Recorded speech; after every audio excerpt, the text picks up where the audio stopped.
జగన్ రాజీనామా చేయాలి.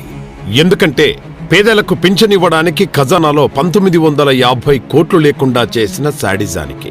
జగన్ రాజీనామా చేయాలి. ఎందుకంటే పేదల పింఛన్లు ఆపి తన మనుషులైన పెద్దిరెడ్డి, అవినాష్ రెడ్డికి, మేనమామ రవీంద్రనాథ్ రెడ్డికి 13,000 కోట్ల బిల్లులిచ్చి వారు జేబులు నింపి పెన్షన్ల దొంగ అయినందుకు. జగన్ రాజీనామా చెయ్యాలి. ఎందుకంటే వైన్ షాపుల దగ్గర టీచర్లను కాపలాగా పెట్టి మద్యం అమ్మించినందుకు, నువ్వు పేదవాళ్ల పెన్షన్ల పంపిణీకి సిబ్బంది లేరంటూ నాటకాలాడినందుకు జగన్ రాజీనామా చెయ్యాలి.